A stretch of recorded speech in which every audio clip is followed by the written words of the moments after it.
Bien, écoutez, je tiens d'abord à remercier vivement Culture Populaire de tout le travail préparatoire pour mettre tout ça en place. Ça prend du temps et merci.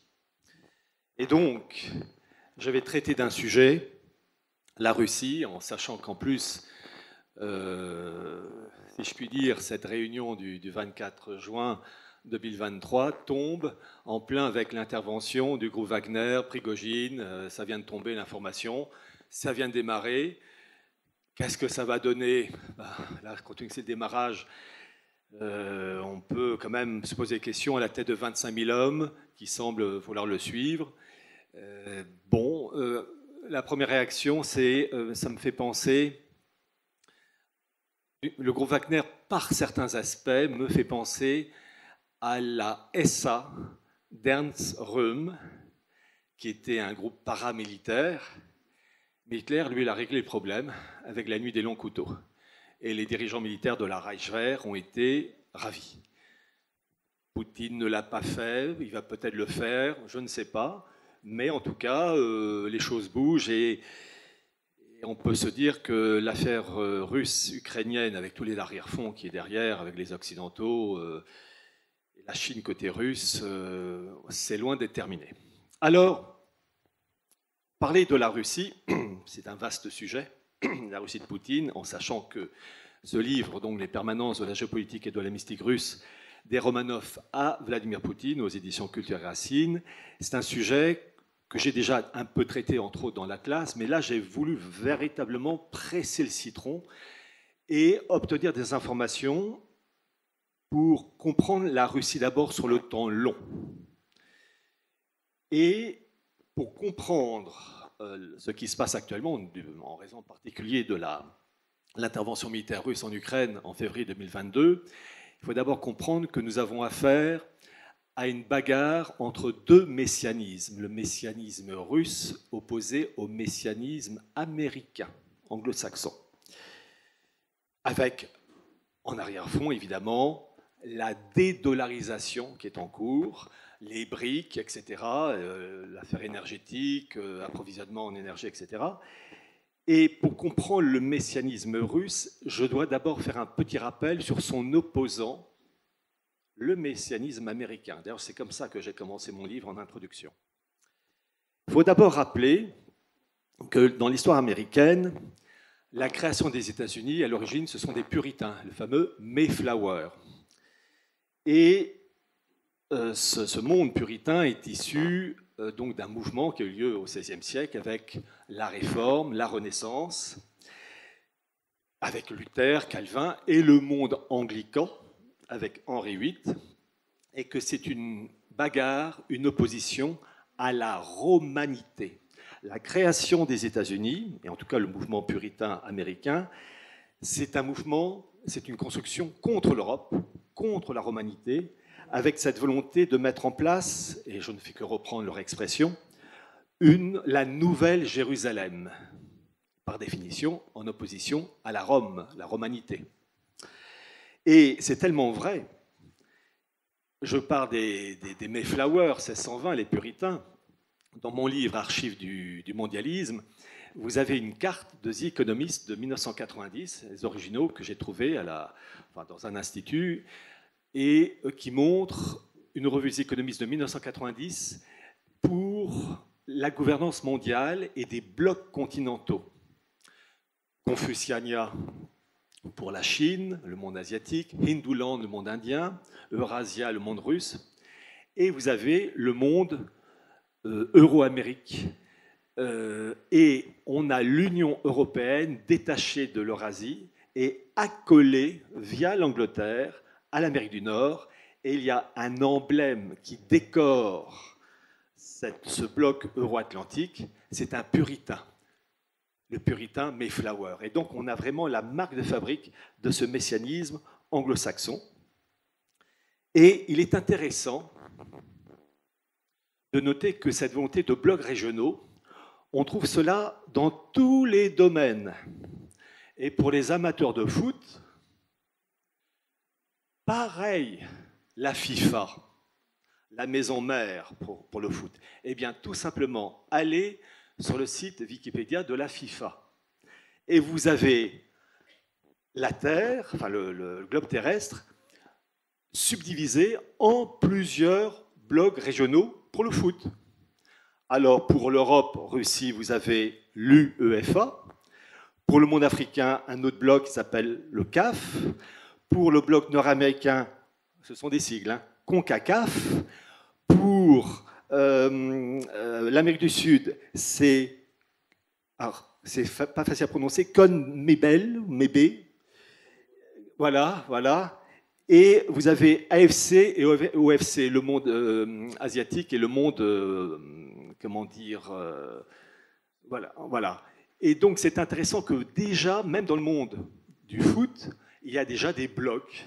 Donc il faut toujours voir d'une certaine manière, quand vous avez des clubs, que ce soit le club Barcelone ou Paris Saint-Germain, qui se bagarrent entre eux, qui peuvent être rétrogradés, d'affaires de fric, il faut toujours penser à la maison mère, qui peut voir ces clubs se bagarrer entre eux, mais la maison mère, elle ne bouge pas. Ben, c'est pareil. Dans la gouvernance mondiale, vous avez des bagarres entre clans, entre la Russie et puis l'Occident via l'OTAN et puis ce qui se passe en Ukraine, mais que vous avez au-dessus des autorités qui regardent les coudes posés sur le rebord d'une fenêtre, qui observent une bagarre, et on va voir la suite. Je disais que cette création américaine, puritaine, Mayflower, etc., c'est une nouvelle Jérusalem. Dans mon livre Sionisme et mondialisme, je cite entre autres l'ambassadeur américain qui était juif, qui a connu le fondateur du sionisme, qui s'appelait donc Theodor Herzl, et cet ambassadeur américain qui s'appelait Oscar Strauss n'avait pas hésité à dire à l'époque, lors d'une conférence, que la construction des États-Unis s'était faite en opposition à Athènes et à Rome. Bien comprendre ça. Les États-Unis, Nouvelle-Jérusalem, c'est un messianisme, avec cette idée qui est apparue vers les années 1845 de la destinée manifeste, c'est-à-dire de cet idéal puritain d'étendre à l'échelle planétaire l'idéal américain, puritain, anglo-saxon, et avec l'influence judaïque et maçonnique. Ne jamais oublier que les États-Unis, c'est une construction maçonnique. Il y a un auteur d'origine irlandaise que j'aime beaucoup, qui avait un humour caustique, qui s'appelait Oscar Wilde, qui parlait des États-Unis en disant que les États-Unis d'Amérique sont le seul pays à être passé directement de la barbarie à la décadence sans jamais avoir connu la civilisation. Et lui-même aussi qui, lors d'un voyage aux États-Unis, revient en Angleterre, on lui demande qu'est-ce qu'il pense des États-Unis, et il a eu cette remarque très fine. Nous avons tout en commun, bien sûr, sauf la langue. Remarque très profonde, perfide et caustique de la part d'Oscar Wilde. Petite remarque, donc pour montrer le contraste avec la Russie. Les États-Unis, outre ce messianisme, cette destinée manifeste, ont été marqués par un homme qui s'appelait, un juif allemand, naturalisé américain, qui s'appelait Leo Strauss, et qui est à l'origine de cette branche qu'on appelle les néoconservateurs, qui ont flanqué, comme vous le savez, néoconservateurs comme William Kristol, Podhoretz et bien d'autres. Et ces néoconservateurs qui ont flanqué la pagaille, qui continuent à flanquer la pagaille, parmi les pays, dans les pays musulmans, mais actuellement aussi en Ukraine, avec Nuland en particulier. Il faut savoir que ces néoconservateurs, la racine, enfin, l'homme qui a joué un grand rôle dans leur mise en valeur, c'est donc Leo Strauss. Mais ce qu'on ne sait pas, c'est que c'est un juriste allemand. Ça, j'en parle dans mon livre qui est sorti il y a une dizaine d'années, enfin, dans une réédition, La marche irrésistible du nouvel ordre mondial, Destination Babel. C'est un juriste allemand, Carl Schmitt, qui a permis à Leo Strauss d'avoir une bourse d'études Rockefeller. Et donc, grâce à Carl Schmitt, merci Carl Schmitt, Leo Strauss a pu gagner les États-Unis, d'abord la France, puis ensuite les États-Unis. Et je me dis toujours, il y a quelquefois l'action d'un homme qui vous détermine l'avenir de toute une planète, et en mal.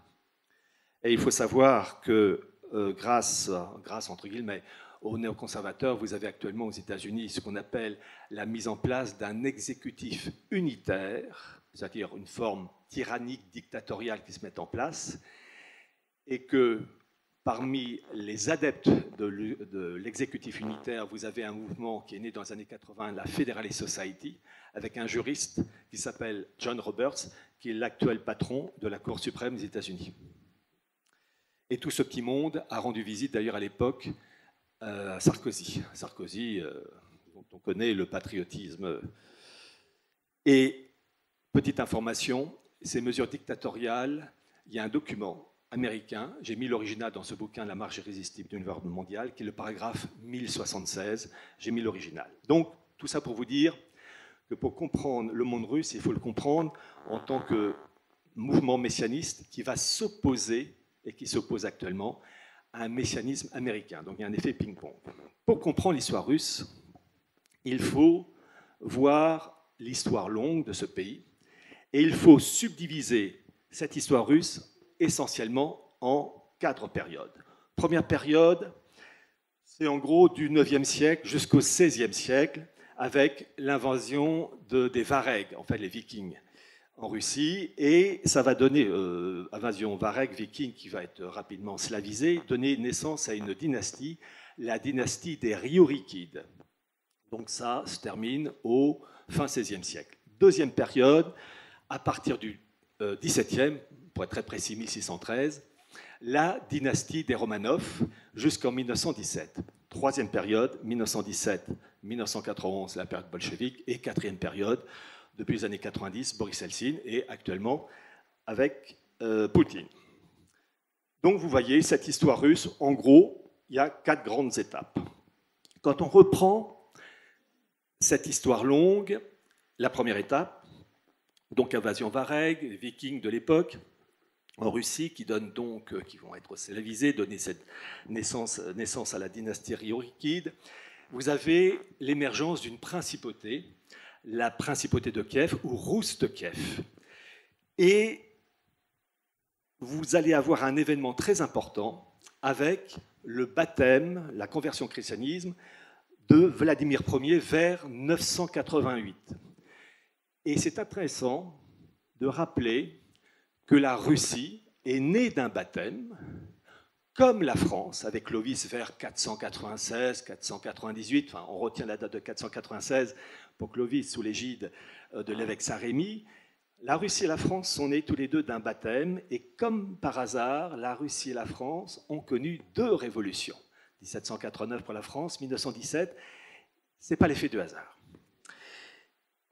Dans cette histoire de la principauté de Kiev, Rousse de Kiev, on peut citer 4 dates essentielles. 1054, qui est le fameux schisme de cette église orthodoxe qui se sépare de Rome. La deuxième date, 1204, qui ne touche pas directement la principauté de Kiev, mais qui touche l'Empire byzantin, 1204. C'est Constantinople qui est mise à sac par les croisés lors d'une croisade. Et le problème, c'est que, évidemment, ces croisés ont commis une grosse bêtise, parce qu'ils ont affaibli l'Empire byzantin, et affaibli. Alors, le pape de l'époque était fou contre cette bêtise folle, mais l'amour de l'argent, du lucre, quelquefois la foi vacille et on saisit des valeurs qu'on n'emporte pas dans son tombeau. C'est ça que ces croisés avaient oublié. Mais le problème, c'est que ça a terriblement affaibli l'Empire byzantin et affaibli ses relations commerciales avec la principauté de Kiev qui s'est affaiblie. Surtout que quelques années plus tard, à partir des années 1223, ça c'est la troisième date, vous avez eu le début d'un événement capital pour comprendre le monde russe, qui est la fameuse Horde d'or, l'invasion mongole, qui va submerger une grande partie de la principauté de Kiev, sauf la partie nord, et qui va quand même durer occupation de 3 siècles. Alors, occupation avec quelques viols par-ci par-là, donc il y a des descendants de Russes mongols, et une marque psychologique orientale. Et ne jamais oublier que le monde russe, il y a une marque orientale, 3 siècles d'occupation mongole, ça laisse des marques. C'est comme pour l'Espagne, l'occupation musulmane, pendant 7 siècles, l'Espagne était marquée. Et la 4e date, c'est 1453, la chute de Constantinople sous les coups de boutoir du monde ottoman. Et pourquoi c'est très important cet événement? Parce que vous avez, dans la deuxième moitié du XVe siècle, un tsar, Ivan III, pour vous situer 1440-1505, qui aura un fils très célèbre, plus connu sous le nom de Ivan le Terrible. Mais là, d'abord le père, Ivan III, c'est un homme important dans ce sens que c'est lui qui procède à une reconquête du territoire russe face aux Mongols, mais surtout, il va épouser la nièce du dernier empereur byzantin, qui s'appelait Constantin XI, qui meurt donc en 1453 lors de la chute de Constantinople face aux Ottomans.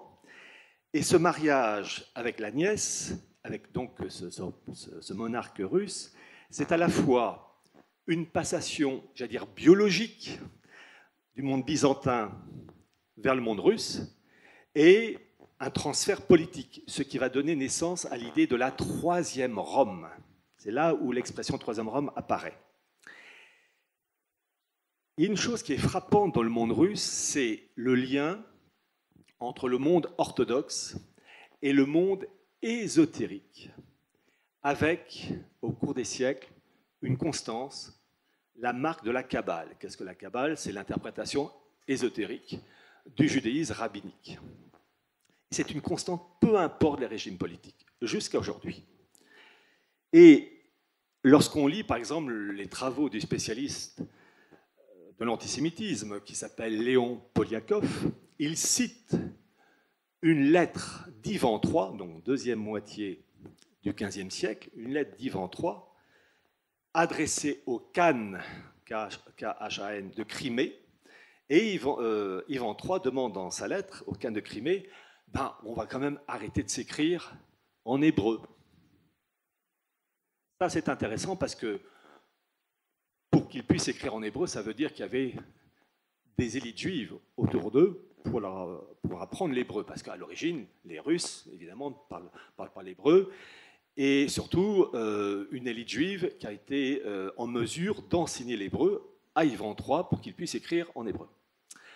Et il y a un autre événement aussi, et là, c'est Alexandre Solzhenitsyn, l'auteur de ce fameux livre « Deux siècles ensemble » que je vous invite à lire, passionnant, ultra référencé sur les relations entre Russes et Juifs, et livre définitif, qui raconte, toujours à l'époque d'Ivan III, d'un événement qui s'est appelé l'hérésie des judaïsants, où les élites russes politiques et le monde orthodoxe, les élites orthodoxes, beaucoup de ces personnes se sont converties au judaïsme.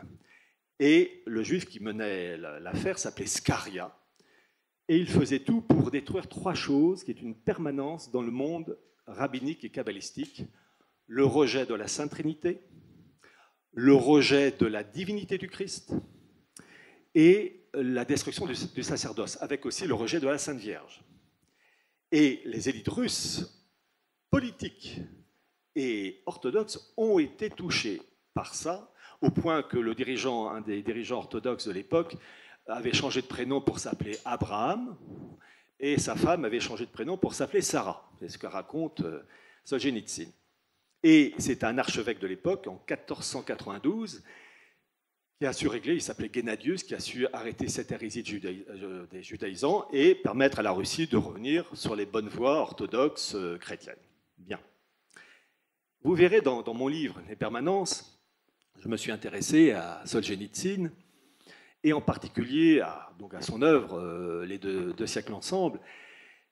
Et j'ai lu des documents qui expliquaient qu'on avait critiqué Solzhenitsyn d'avoir écrit ce livre sur les relations entre Juifs et Russes, puisqu'il montrait, Solzhenitsyn, preuve à l'appui, que les Juifs avaient joué un rôle quand même assez important dans l'histoire russe. Alors évidemment, les êtres fragiles, c'est Jean de La Fontaine qui disait « l'homme est de feu au mensonge, mais de glace à la vérité ». Les êtres fragiles qui ne supportent pas que de dire que l'eau mouille et le feu brûle, en disant « mais ce bouquin de Solzhenitsyn, c'est un bouquin antisémite ». Non, ce n'était pas antisémite, c'était purement factuel, référencé, donc ouvrage remarquable. Et l'auteur de cette étude montrait bien que les travaux de Solzhenitsyn étaient absolument irréfutables, et il avait ajouté dans ce document, vous verrez les extraits dans ce livre, il disait on ne peut encore moins critiquer Solzhenitsyn d'antisémitisme, d'autant plus que sa deuxième femme est juive, et que les trois fils qu'il a eus ont été élevés dans la foi juive. Petite remarque, l'étude précisait que Alexandre Solzhenitsyn n'a jamais connu son père, qui est mort 3 mois avant sa naissance. Son père s'appelait Isaac Solzhenitsyn. Pour comprendre le monde russe et l'influence des milieux ésotériques et kabbalistiques, ça va ensemble d'une manière, il faut comprendre le rôle de l'Angleterre. C'est pourquoi j'ai commencé un peu par le monde américain, anglo-saxon, parce qu'à l'origine, la racine du mal, c'est l'Angleterre. Il ne faut jamais oublier ça. Quand je pense qu'il y a des gens dans la dissidence qui ont pleuré à la mort d'Élisabeth II, la royauté anglaise, c'est du poison. N'oubliez jamais, c'est l'anti-France, la royauté anglaise. Jamais. Donc vraiment, il y en a qui tiennent une couche. Bon. Jamais oublier, les élites anglaises sont nos ennemis, les ennemis de la civilisation française et européenne, romaine. Bon, jamais oublier ça. Alors, pourquoi je parle du monde anglo-saxon? Parce qu'il va avoir un rôle très important dans la diffusion de l'occultisme, de la Kabbale et de la franc-maçonnerie en Russie. Je pense que ce que j'ai raconté dans ce livre, c'est la première fois, du moins en langue française, sur l'influence du monde kabbalistique, occultiste et maçonnique en Russie. Entre autres, vous avez eu, dans l'histoire de l'Angleterre, vous avez eu donc la réforme anglicane avec Henri VIII, donc XVIe siècle, puis sa fille Élisabeth Ier. Et Élisabeth Ier avait un occultiste, un mage qui s'appelait John Dee, D2E. Et John Dee, d'ailleurs, a eu un fils, Arthur, médecin et aussi kabbaliste, qui a été, pour la petite histoire, le conseiller du premier tsar Romanov, Michel Ier, à partir de 1613, pendant 14 ans. Donc c'est intéressant de voir le fils d'un des conseillers intimes d'Élisabeth Ier, qui était en Russie pour conseiller et influencer sur la voie ésotérique, avec un mélange d'ésotérisme et d'orthodoxie, le monde russe, avec Arthur Dee. Mais le père, John Dee, est auteur d'un ouvrage de magie, d'ésotérisme, qui s'appelait le Monas Hieroglyphica. Et cet ouvrage de magie, de Kabbale, se trouvait dans toutes les bibliothèques des tsars, des hauts dirigeants russes, comme du monde orthodoxe. Alors, je ne peux pas tout dire en un point de vue faute de temps, et puis aussi vous laisser découvrir, mais je vous donne une petite information. Parmi toutes les thèses que j'ai lues, les ouvrages spécialisés, il y a un auteur, j'ai pu me faire fabriquer le livre à l'unité, parce qu'il était introuvable. Il y avait une librairie à Paris que je connais qui pouvait s'adresser à la maison d'édition. Ils m'ont fabriqué le livre à l'unité, il m'a coûté 3 fois plus cher, mais tant pis, j'avais le document.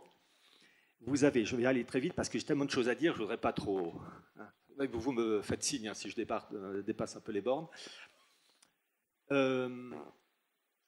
Lorsque j'ai fait ma thèse de sciences politiques, c'était la vision de l'Allemagne du Moyen-Âge jusqu'à aujourd'hui entre la construction européenne.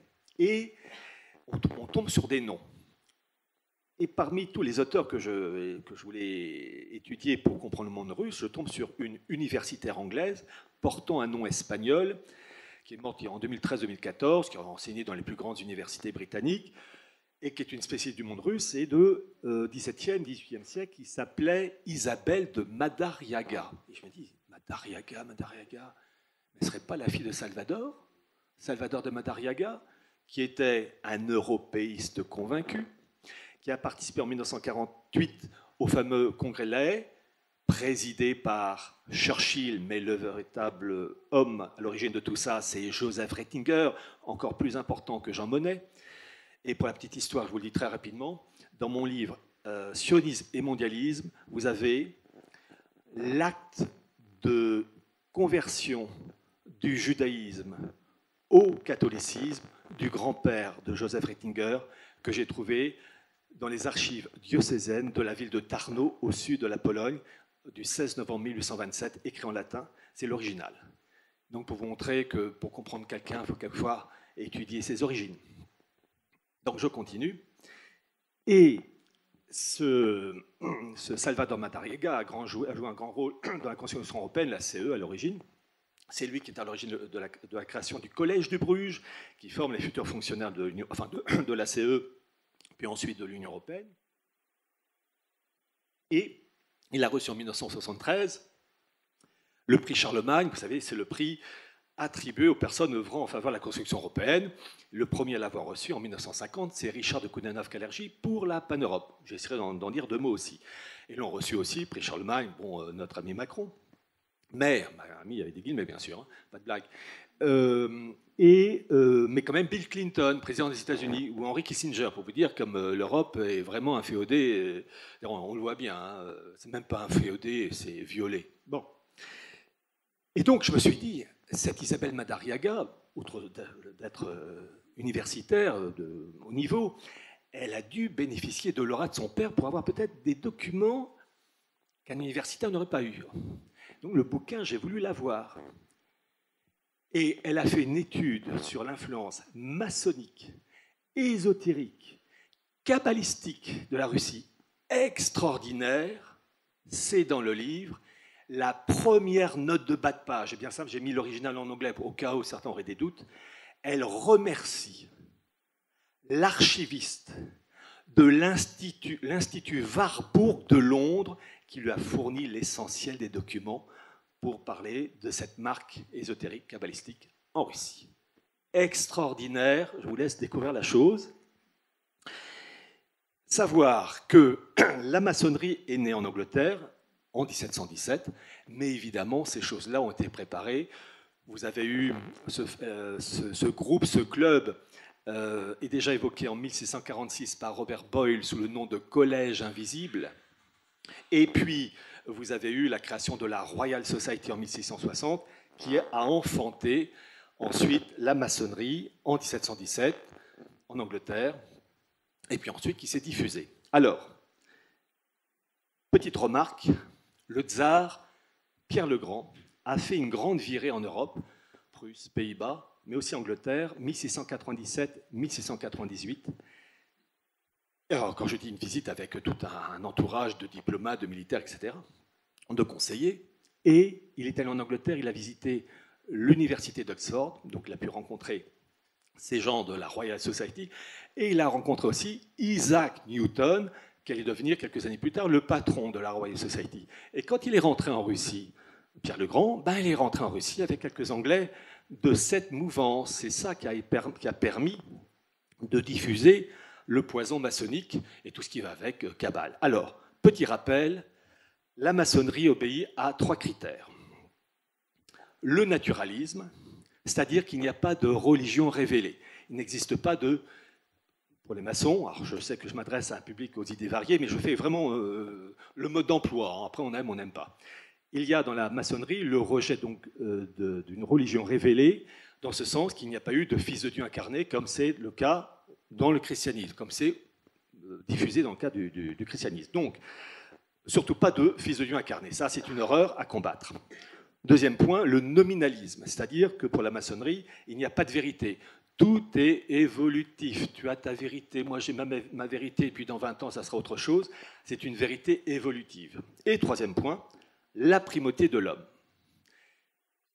L'homme qui, dans son orgueil, veut s'élever par ses propres forces, par sa connaissance, contraire à la foi et à la grâce. La maçonnerie est intimement liée au noachisme. Le noachisme, c'est la religion qui a été élaborée il y a bien longtemps par le monde rabbinique pour les non-juifs, qui est une religion, avec des guillemets, avec 7 lois, et plus particulièrement au rejet de la Sainte Trinité, de la divinité du Christ et du sacerdoce. Et en particulier, vous avez une marque noachite dans la franc-maçonnerie, en particulier en 1738, où le fondateur, quand la maçonnerie a été créée en 1717, vous avez eu 2 fondateurs anglais, James Anderson, et un Anglais, le deuxième d'origine française, un huguenot qui avait été expulsé avec sa famille en 1685, la révocation de l'édit de Nantes, qui s'appelait Jean Théophile des Aguliers. Et ces 2 Anglais donc, ont lancé la maçonnerie, et James Anderson, en 1738, a changé l'article 1 pour dire que tout maçon doit être noachite. Donc vous avez vraiment l'introduction du noachisme venant du monde rabbinique dans la maçonnerie, et en particulier dans le rite écossais ancien accepté. Vous avez le 21e degré maçonnique, noachite ou chevalier prussien. Donc pour vous dire que maçonnerie, noachisme avec en arrière-fond le monde rabbinique, c'est un mariage parfait. Alors, cette maçonnerie va se développer en Russie. La première trace maçonnique, c'est un Anglais qui s'appelait John Phillips, qui va créer la première loge maçonnique en Russie en 1731. Mais le véritable enracinement de la maçonnerie en Russie, ce sont les Anglais, vers les années 1740. Et là, écoutez bien, vers les années 1740, la maçonnerie est vraiment enracinée en Russie. La maçonnerie russe est dirigée par un Anglais qui s'appelait James Keyes, qui était le conseiller intime de l'impératrice, la tsarine de l'époque, Élisabeth Ier. Et cet Anglais, tout en étant le patron de la maçonnerie russe, au même moment, avait son cousin John Keyes, patron de la maçonnerie anglaise. Et cette maçonnerie russe était inféodée à la maçonnerie anglaise, pour vous dire, comme la Russie a été harponnée. Il y a plein d'événements dans la maçonnerie, dans l'histoire russe. Je vais vous donner une information et vous verrez le livre pour le reste. Cette maçonnerie russe s'est développée avec l'influence de l'Angleterre, mais aussi du monde germanique, il ne faut pas l'oublier, la Prusse en particulier. Et vous avez eu, en particulier en 1782, un événement maçonnique extraordinaire qui est le convent maçonnique de Wilhelmsbad, où les élites françaises, maçonniques françaises, autrichiennes, germaniques, italiennes, etc., ont participé à ce convent maçonnique. Mais vous aviez aussi toute l'élite maçonnique russe qui en a fait partie, Novikov, Troubetskoy, enfin vous verrez tous les noms. Et ce convent maçonnique de Wilhelmsbad est très important. Pourquoi? Parce que les deux grands dirigeants, celui qui a fait le discours d'ouverture, le duc de Brunswick, celui qui a fait le discours de clôture, Charles de Hesse-Cassel, faisaient partie d'une super loge maçonnique mélangeant cabale et christianisme abattardi, les Frères asiatiques, fondés par Moses Zebrouska, qui a pris un nom à la fin, Junius Frey, qui a été décapité au même jour que Danton, d'ailleurs, en 1794. Et ce Moses Zebrouska, Junius Frey, c'était son pseudo, était le petit cousin d'un mouvement messianique très important qui, dans le grand oncle, s'appelait Jacob Frank. Et vous avez dans mon livre Archimondialisme l'annexe 1, qui est absolument capitale. Des universitaires juifs américains, en 1982, ont découvert la doctrine franquiste, écrite en hébreu, de la part de Jacob Frank, qui a l'original en hébreu, et ils ont présenté en 20 ou 20-25 pages la traduction plus les explications. Et cette doctrine franquiste est au messianisme juif ce que le texte de référence, comme vous avez pour le christianisme la Bible, pour l'islam le Coran, pour le nazisme Mein Kampf, vous avez vraiment un texte, le Capital pour Marx, etc. Et ce document est une pièce d'archive capitale, car ce convent de Wilhelmsbad était lié à toute cette mouvance. Charles de Hesse-Cassel avait un frère, Guillaume de Hesse-Cassel, qui était la plus grande fortune germanique au XVIIIe siècle, dont le trésorier s'appelait Mayer Amschel Rothschild. Et on a la preuve, grâce à un document que j'ai retrouvé rédigé par Fritz Backhaus, qui à l'époque était le directeur du musée du judaïsme de Francfort, et qui a fait une étude que j'ai, extraordinaire, à partir des pièces d'archives Rothschild à Londres. Et d'ailleurs, il remercie l'archiviste, qui est une femme, à l'époque elle s'appelait Mélanie Aspect, pour l'étroite collaboration. Voilà. Donc vraiment, bien comprendre que tout ça, c'est extrêmement lié. Et petite information, à titre personnel, j'ai la chance d'avoir les mémoires de Charles de Hesse-Cassel, qui, à la page 138, j'ai encore la référence en tête, précise qu'en 1782, il a appris qu'une révolution était en voie de préparation en France, 7 ans avant la date. Pour vous dire que là, le mot complot, là, il est valable. La révolution de 89 n'est pas surgie comme ça, il y a eu une préparation. Et lui, qui était à un très haut niveau, savait qu'il y avait une chose, enfin, que la révolution se préparait en France. Je vais être obligé, pour essayer de couvrir jusqu'à aujourd'hui, je passe certains sujets simplement. La franc-maçonnerie a été interdite par Catherine II en 1794, rétablie par son petit-fils en 1822 et à nouveau supprimée en 1822 par le même petit-fils, Alexandre Ier. Sachez que même si la franc-maçonnerie a été supprimée à cette époque, les tsars ont malgré tout maintenu tous les maçons en poste, qui ont continué à agir. Donc officiellement, la maçonnerie n'existait pas, mais en fait, elle continuait à agir parce que c'est ça qui est frappant parmi les élites russes, même quand ils condamnaient, ils laissaient faire. C'est frappant. Bon.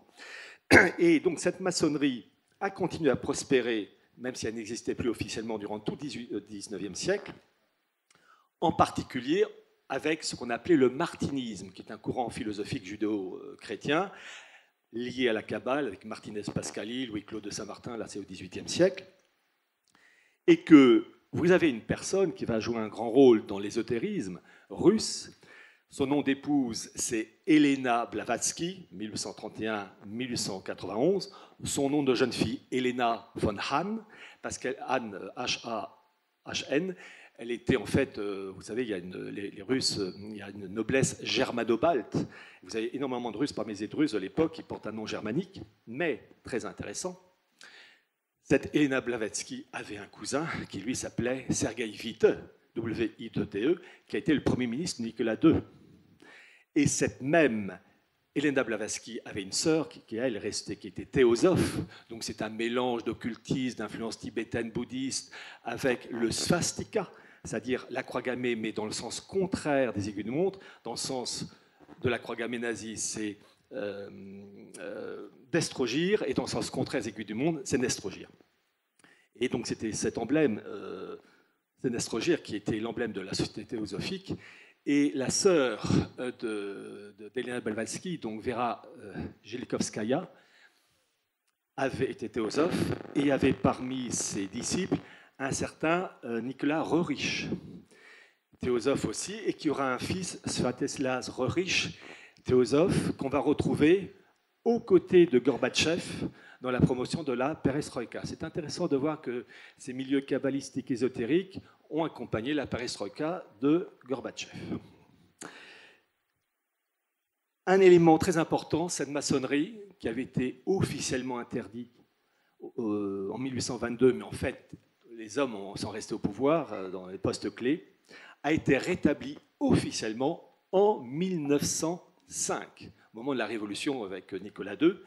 Là aussi, je n'irai pas très loin, mais sachez que les élites russes ont pu rétablir la franc-maçonnerie grâce au Grand Orient de France, avec deux vénérables, Georges Boulet et Bertrand Saint-Chol. Donc la France a joué un rôle clé dans le rétablissement de la maçonnerie en Russie. J'ai évoqué tout ça dans ces travaux. Une petite remarque, la famille Romanov était imprégnée, Nicolas II et sa femme, étaient imprégnés d'occultisme, d'ésotérisme. Il est vrai qu'ils descendaient, pour Nicolas II, en ligne droite de Charles de Hesse-Cassel. Et une chose qu'il faut que je rappelle quelquefois dans mes conférences, on est marqué par ses origines. On n'a pas uniquement un héritage biologique, on a aussi un héritage spirituel. Et quand on a eu des ancêtres qui ont pataugé dans l'occultisme, tout ce qui va avec, Kabbale et compagnie, eh bien, cela se transmet. Et la famille Romanov, le couple impérial, était marqué par ça, puisque Nicolas II descendait de Hesse-Cassel, et sa femme, Alexandra Feodorovna, descendait d'une autre branche occultiste, d'une famille germanique qui était les Hesse-Darmstadt, qui aussi avaient plongé dans l'occultisme, d'où leur comportement étrange, en particulier à l'égard de Raspoutine, qui maniait avec allégresse des valeurs chrétiennes, je mets des guillemets, avec des rituels sexuels. Et ça va de pair avec le messianisme de Jacob Frank. Je rappelle que lorsque Jacob Frank s'est, au XVIIIe siècle, donc, converti faussement au catholicisme avec ses disciples, la veille de leur conversion, ils sont allés dans une forêt, ils ont planté une croix, ils se sont mis tout nus et c'était une orgie. Et le lendemain, ils présentaient toutes les apparences de la piété, vraiment de l'amour christique. Donc pour vous dire comme ces gens ont aussi une fantastique capacité à jouer la comédie, de la piété, alors que 24 heures avant, ça bésouillait sec, pardonnez-moi l'expression, dans les hautes herbes, autour d'une croix. Donc le côté en plus pervers et tordu de ces gens-là. Et pourquoi je dis ça? Parce que cette marque, là je ne fais que citer, je ne vais pas plus loin, vous verrez, j'ai développé. Cette marque ésotérique était tellement prégnante, la famille Romanov, que la voiture de sport de Nicolas II était décorée d'un swastika sur son capot, dans le sens contraire des yeux d'une montre. Et on a retrouvé, le document, c'est l'annexe 15, en couleur. On a retrouvé les carnets personnels de la tsarine, Alexandra Féodorovna. Et donc, dernier carnet avant leur assassinat à Yekaterinbourg. Et le carnet privé de la tsarine était frappé d'un swastika. En fait, c'est la marque antichrétienne, parce que c'est une influence tibétaine, bouddhiste. Je rappelle que le christianisme, et dans le cas des Romanov, c'est l'orthodoxie, c'est la reconnaissance d'une unique vérité. Je ne fais que présenter le mode d'emploi, après on aime, on n'aime pas. Mais le mode d'emploi, c'est dans l'orthodoxie, le Christ est le Fils de Dieu incarné, et le reste, ce sont des religions fausses. Donc il n'aurait jamais dû mettre un swastika pour Nicolas II sur sa voiture et pour sa femme sur ses carnets privés. Donc ça montre la marque ésotérique, et il est vrai que la politique de Nicolas II était liée à des mouvements bouddhistes tibétains que j'ai développés avec l'histoire de Shambhala et compagnie. Je suis tombé sur des documents très intéressants, Badmaev et Georgiev et bien d'autres, avec le Dalai Lama de l'époque d'ailleurs. Ce principe d'ésotérisme parcourt le monde russe, même la période communiste. Vous verrez, à un moment donné, je parle d'un élément clé dans le communisme et qui est lourd, qui concerne la mort de Lénine, et je vous laisse découvrir la suite. 1991, chute de l'Union soviétique, et vous avez une renaissance très dure dans le cadre de la Russie appauvrie à l'époque de Boris Eltsine, avec l'émergence d'un messianisme qui a toujours existé dans le monde russe, et entre autres, qui a été promu par un des plus grands génies de la littérature russe, qui s'appelle Dostoïevski. Vous savez que la Russie, pays immense, il y a une élite russe, une faction russe qui a regardé vers l'Occident et une autre faction vers l'Orient, la position géographique de la Russie le faisant. Et vous avez Dostoïevski, mais bien d'autres, mais lui en particulier, qui a voulu se hausser au-dessus donc de cette scission pour donner au peuple russe une mission d'ordre messianique. Et je vais vous donner un extrait des écrits de Dostoïevski, son livre Les démons, édition Gallimard, collection Folio, page 379-380, c'est pour ceux qui voudront voir le passage. Voilà ce qu'il écrit, je le cite. « Si un grand peuple cesse de croire qu'il est le seul capable, grâce à sa vérité, de rénover et de sauver les autres peuples, il cesse aussitôt d'être un grand peuple et devient une simple matière ethnographique. Un peuple vraiment grand ne se contentera jamais d'un rôle secondaire dans l'humanité, ni même d'un rôle de premier plan. Ce qu'il lui faut, c'est la toute première place, le rôle unique. Le peuple qui perd cette foi n'est plus un peuple. Cependant, la vérité est une, et par conséquent, parmi tous les peuples, il n'y en a qu'un qui détienne le vrai Dieu, si puissant que soient les dieux des autres peuples. Le seul peuple théophore, ça veut dire qui porte Dieu.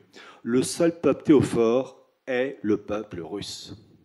Donc il y a parmi ces élites russes littéraires, entre autres, mais il n'y a pas que lui, une vision messianique à l'échelle planétaire qui rentre en conflit avec un autre messianisme, c'est ce que je vous ai dit, le messianisme américain de cette destinée manifeste.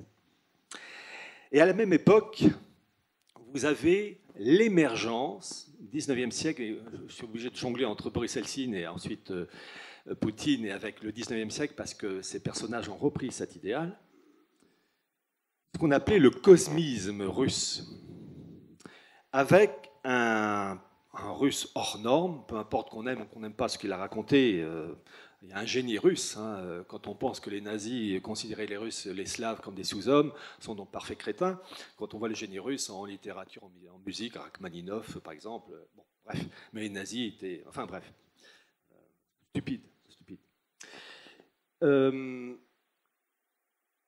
cosmisme russe, qu'est-ce que c'est? C'est la version russe du transhumanisme. Et en fait, on pense toujours au transhumanisme avec Elon Musk, entre autres, mais en fait, c'est le monde russe qui a lancé le truc, qui a joué un rôle très important. Et la différence, en fait, pourquoi il y a deux mots différents, c'est que dans l'esprit russe, le cosmisme, qui est donc le transhumanisme, c'est une version avec une marque spirituelle, alors que le transhumanisme à la sauce occidentale, c'est une version technicienne, j'allais dire froide, mais de prime abord, parce qu'en arrière-fond, il y a malgré tout un fond spirituel. Et le russe qui a joué un grand rôle dans la promotion du cosmisme, donc du transhumanisme, c'est un russe qui s'appelait Nikolai Fedorov, 1828-1903. Et il va avoir une influence colossale sur Dostoïevski, sur Gorky, sur Tolstoï, et bien d'autres représentants des élites russes. Et son message est marqué d'un New Age avant l'heure. Et je vais vous citer les 8 points clés. Fedorov, ses travaux ont été réunis après sa mort dans une œuvre intitulée « La philosophie de la cause commune ». Et vous allez voir, donc il est mort à la fin du fin 19e siècle, la marque du New Age avant l'heure, de la promotion de l'homme grâce à la science. Il y a 8 points. Premier point. La mort est le mal absolu. Elle doit être vaincue par l'évolution générale de l'humanité. Deuxième point. La résurrection devra être faite non par Dieu, mais par l'homme nouveau théurgique. La théurgie, c'est l'évocation des esprits. Alors, vous avez deux mots, théurgie et goétie. La théurgie, c'est l'évocation des esprits, des bons esprits. La goétie, c'est l'évocation des mauvais esprits. Et certains disent qu'il faut promouvoir la théurgie et en revanche condamner la goétie. Il faut rejeter l'un comme l'autre. Il n'y a pas de bons esprits, il n'y a que des mauvais esprits. L'orthodoxie, la religion orthodoxe, le catholicisme aussi, mais là dans le monde russe, a toujours rejeté ça parce que évoquer les esprits, c'est évoquer les esprits de l'enfer. Et on ne plaisante pas avec ça. Donc il y a une dualité apparente. Oh, il y a des gentils esprits, on peut le faire, c'est la théurgie. Non, c'est mauvais. Et donc l'Église orthodoxe a toujours condamné ça, car c'est fricoter avec les portes de l'enfer. Et donc ceux qui essayent d'associer ça avec un christianisme, ça doit être condamné. L'Église orthodoxe, dans la tradition orthodoxe, l'a toujours condamné, comme l'Église catholique. Troisième point, la résurrection doit s'accomplir à l'aide des procédés scientifiques et psychiques. Toute l'humanité doit nécessairement participer à cet acte suprême. Donc vous voyez, l'homme-dieu qui va réussir à vaincre la mort. Quatrième point, l'homme nouveau doit acquérir le pouvoir absolu sur la nature. Il doit contrôler les phénomènes atmosphériques. Cinquième point, le temple, comme la place du sacré par excellence, devrait se transformer en musée où le sacré s'alliera à la science. Sixième point, l'évolution de l'humanité est arrivée à son acmé, donc sommet. Les hommes doivent commencer l'œuvre de la résurrection de ses ancêtres ici et maintenant. Il y a dans la volonté de ces gens-là un idéal grâce à une science de rétablir une sorte de renaissance du genre humain. C'est une forme de folie, mais enfin bon, bref. Septième point, la chrétienté doit s'allier à l'arianité des ancêtres pour créer une humanité nouvelle, unifiée, théurgique. Là aussi, l'évocation des esprits, c'est New Age de l'époque. Et huitième et dernier point, la cause commune, c'est la lutte scientifique, sociale, économique, culturelle, psychologique, spirituelle, industrielle, cosmique contre la mort et pour la vie absolue et infinie. Et il est ajouté, Fedorov nommait la stratégie de cette lutte le projet. Donc pour vous dire que ça a marqué et ça continue de marquer. Pourquoi? Parce que Fedorov a eu des disciples, dont un qui s'appelait Vernadsky, Vladimir Vernadsky, et qui est un universitaire qui était géochimiste, je crois, et qui a eu une influence capitale au sein du monde scientifique russe. Et il faut savoir que quasiment l'élite russe en matière d'énergie atomique et d'aéronautique était acquise aux idées de Fedorov grâce à ce Vernadsky qui a été le pont. Et vous avez entre autres le père de l'astronautique russe qui s'appelait Konstantin Tsiolkovsky, qui était donc un fils spirituel de Fedorov, qui disait « La Terre est le berceau de l'humanité, mais on ne passe pas sa vie entière dans un berceau. Il y a dans cette volonté une volonté de l'homme absolu qui doit conquérir le cosmos. » Il est intéressant de voir que Elon Musk, partisan du transhumanisme, et des implants dans le crâne, vous êtes au courant, voilà. Je rappelle que dans mon livre des origines du mondialisme à la grande réinitialisation, vous avez un document de The Economist de 2020 ou 2021, enfin récent, qui présente une monnaie numérique avec un implant sur la pièce. Un implant. Et là, Elon Musk vient d'obtenir gain de cause, donc il faut fuir. Il faut savoir que Elon Musk se réfère à Tsiolkovsky comme Poutine. C'est intéressant de voir comme ces événements du XIXe siècle parcourent les générations. Et j'ajouterai le point suivant, c'est que cette marque ésotérique a continué donc à perdurer, et en particulier à toucher les élites russes depuis la chute de l'Union soviétique. Alors j'ai fait une étude sur l'aspect économique, parce qu'on est sur Terre, et il faut aussi savoir compter. Il est intéressant, je suis tombé sur une étude enfin je ne vous donne pas la référence, vous verrez, très intéressante, de septembre 1999, sur la situation économique russe. Et l'étude, provenant d'un institut spécialisé israélien, précise en utilisant le conditionnel. Mais même avec le conditionnel, vous allez voir que l'économie russe en 1999 était tenue par les juifs russes entre 50 et 80% de l'économie russe. Alors ils disent serait, mais quand on donne des chiffres entre 50 et 80, ça montre quand même qu'il y a une petite influence. Bon. Et lorsque Poutine arrive au pouvoir, d'abord il est Premier ministre en 1999, il arrive au pouvoir au début de l'année 2000, Poutine va faire un tri parmi ces élites juives entre celles qui vont le servir et celles qui ne vont pas le servir, style Berezovsky, Khodorkovsky, etc. Il va avoir un choix. Et avant même d'atteindre le sommet, dès l'année 1999, donc Poutine est Premier ministre, vous avez une bagarre à l'époque entre deux clans juifs. Les Lubavitch, qui sont les cathotradis du monde juif, c'est-à-dire il ne faut pas leur parler de wokisme, de LGBT, et des choses de ce style-là et de trans. Et une autre faction qui s'appelle le Congrès juif russe. Et ces deux factions se bagarrent.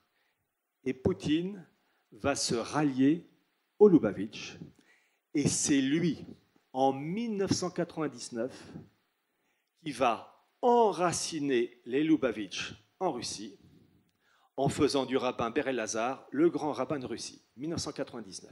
Et pourquoi je dis ça? Parce que la colonne vertébrale de l'économie russe est essentiellement, je ne dis pas 100%, mais essentiellement tenue par les Lubavitch. Et il y a une formule qui paye commande. Et lorsque Poutine parle de choses tout à fait justes contre le wokisme, etc., en fait, il ne fait que transmettre la morale Lubavitch, anti-wokisme, anti-LGBT, anti-trans. C'est ça. Il est très intéressant de voir que le monde orthodoxe est lié au monde Lubavitch. Je ne peux pas en parler, il reste quelques minutes, mais pour information, sachez que j'ai obtenu des pièces d'archives qui sont sorties en 1991 sur les orthodoxes, enfin l'Église orthodoxe, qui, durant la période soviétique, était soumise au KGB. Et tellement soumise que la direction de l'époque de l'Église orthodoxe était appelée, je cite, le Métropolite Bureau. Et ces pièces d'archives sont très intéressantes parce que les élites orthodoxes de l'époque, il n'y a pas eu de Nuremberg de l'Église orthodoxe. Et j'ai obtenu les noms de code des patriarches, entre autres. Je vous donne un exemple. Le patriarche Alexis, qui était donc le patron de l'Église orthodoxe jusqu'en 2008, il est mort en 2008, et son successeur c'est Kirill, il s'appelait Drozdan, lié au KGB. C'était son nom de code au KGB. Et vous verrez la suite. En particulier, le rôle d'une minorité de l'Église orthodoxe qui a résisté, qui s'appelait l'EORHF, pour Église orthodoxe russe hors frontières, qui, elle, tirait à boulet rouge sur le caractère KGBisé de ses dirigeants de l'époque, et Poutine a réussi à les faire taire en les réintégrant dans l'Église orthodoxe, remis le couvercle, on n'en parle plus. Alors, je vais simplement terminer par ces quelques points, il me reste quelques minutes. D'accord. Sachez que la Russie de Poutine est très intéressante dans ce sens que vous avez la mise en place d'un modèle qui correspond exactement au monde occidental. Numérisation complète du pays en cours, en particulier avec un personnage clé qu'il faut connaître qui s'appelle Sergueï Gladiev, qui joue un rôle clé pour la mise en place d'un rouble numérique et l'extension de ce rouble numérique au sein d'un rouble eurasien. J'ai publié le document de travail, enfin l'article plutôt rédigé par Vladimir Poutine en 2011, pour mettre en place une union eurasienne supranationale qui doit s'additionner à un bloc, l'Union européenne, un autre bloc, le bloc nord-américain, un bloc asiatique, etc. Et c'est une numérisation dans tous les domaines. C'est Poutine qui a en plus lancé le projet d'une carte d'identité numérique en liaison avec les services de renseignement russes et en liaison aussi avec le lancement d'un rouble numérique, phénomène qu'on observe partout, la numérisation, un euro numérique, livre sterling numérique, dollar numérique, etc. Sergueï Gladiev joue un très grand rôle. Mais il y a un autre personnage qui joue un rôle aussi.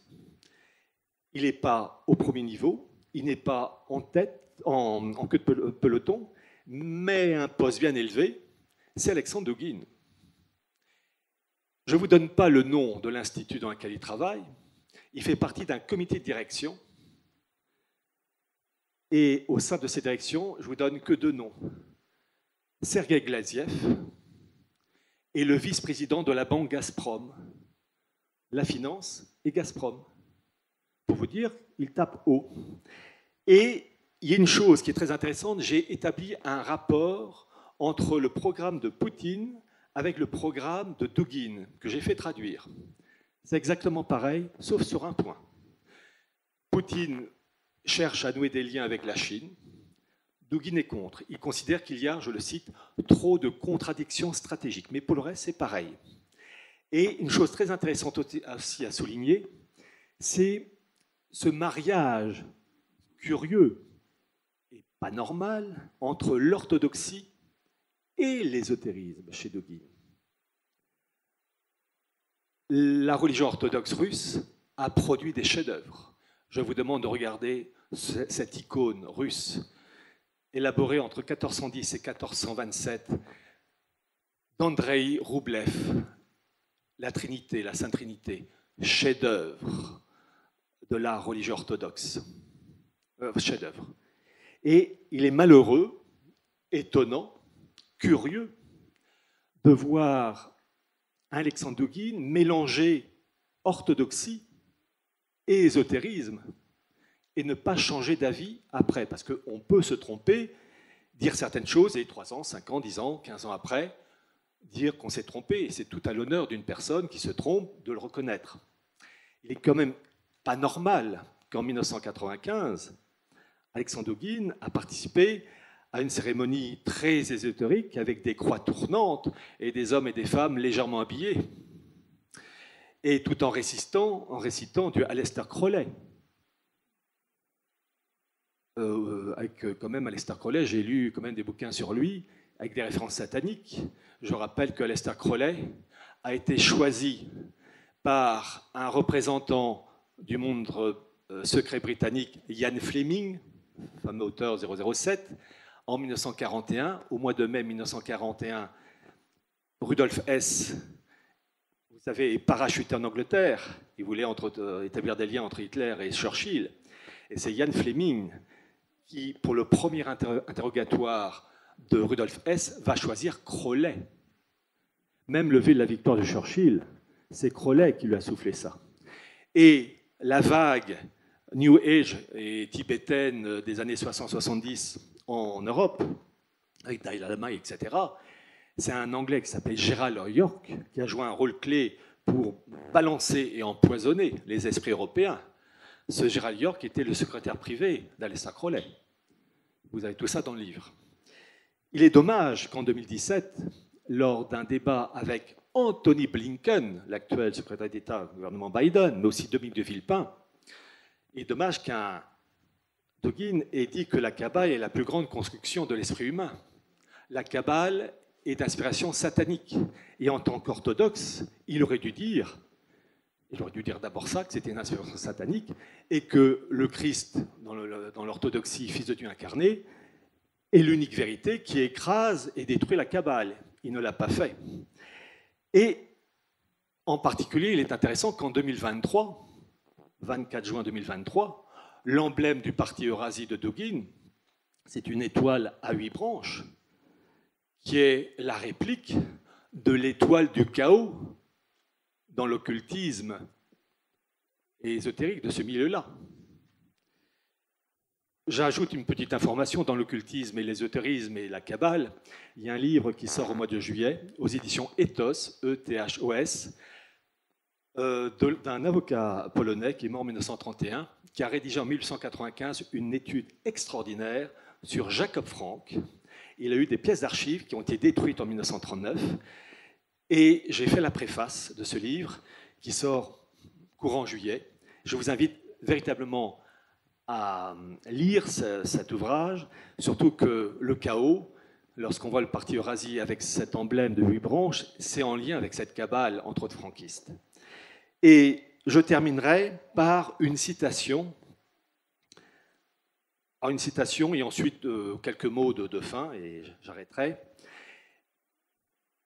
Là aussi, c'est intéressant de voir que Vladimir Poutine favorise un mélange de toutes les religions. Il dit à un moment donné que Rosh Hashanah, c'est le nouvel an juif, est le fondement de toutes les religions du monde. S'il était véritablement orthodoxe, il ne devrait pas dire ça. Et on observe une communion de pensée avec Douguine, qui a écrit un texte très intéressant. Je vous donne la référence. Alexandre Douguine, pour le front de la tradition, édition Ars Mania, octobre 2017. Donc, il n'a toujours pas, vous allez voir, modifié ses propos en 2023, page 378 et page 379. Le passage est intitulé comme titre « La Trinité dialectique ». Je le cite. « Au-delà de la gauche et de la droite, la révolution une et indivisible, dans la Trinité impossible qui unit dialectiquement Troisième Rome, Troisième Reich et Troisième International, le Regnum, le règne, le regnum des nationaux bolcheviques, leur empire de la faim. C'est la réalisation parfaite de la plus grande révolution continentale et universelle. C'est le retour des anges, la résurrection des héros, la révolte du cœur contre la dictature de la raison. Petite pause, à un moment donné, De Guin parle de l'acéphalos, l'acéphale, c'est le dieu sans tête. Autant vous dire que c'est pas bon. C'est même franchement satanique. Et De Guin dit ceci, cette dernière révolution est l'affaire de l'acéphale porteur de la croix, de la faucille du marteau, couronné par le swastika éternel.